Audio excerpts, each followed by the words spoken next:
99% of people are not willing to do what it takes to make their dreams come true.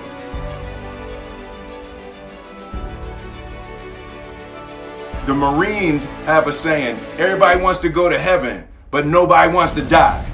And that's just real. At the center of bringing any dream into fruition is self-discipline. You know, something as simple as food and eating. It's not about your body as much as it is about your mind. It's getting command of your mind to be able to choose actions that are in your own best interest. Every day, we are choosing shit that's not in our own best interest, right? So if the world is attacking you and the world wants to fight you and the world's trying to hold you down, so you're gonna kick yourself in the balls? So you're gonna stop yourself from getting what you dream. Self-discipline is the center of all material success. You cannot win the war against the world if you can't win the war against your own mind.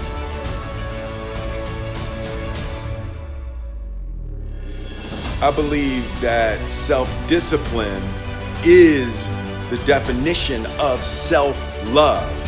That when you say that you love yourself, that means that you have behavior towards yourself that is loving.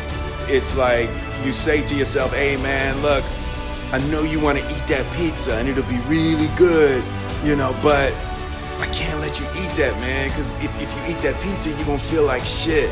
I love you too much to let you eat that. And I think the word discipline has kind of gotten a bad name. We think about it in terms of punishment. I'm not talking about discipline in that way. I'm talking about discipline in the sense that you forego immediate pleasure for the exchange of long-term self-respect.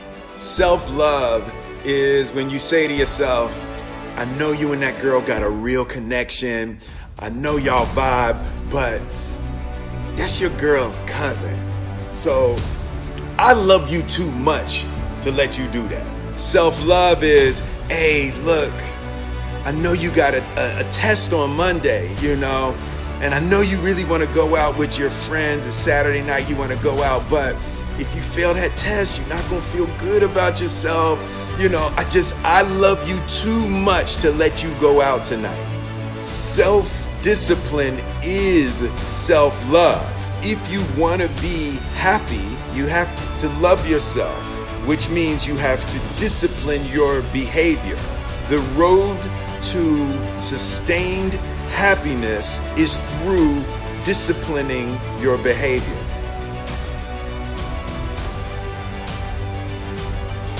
The concept of improving lives runs through the center of everything I do. And then I realized that the way to improve lives is to continually improve yourself.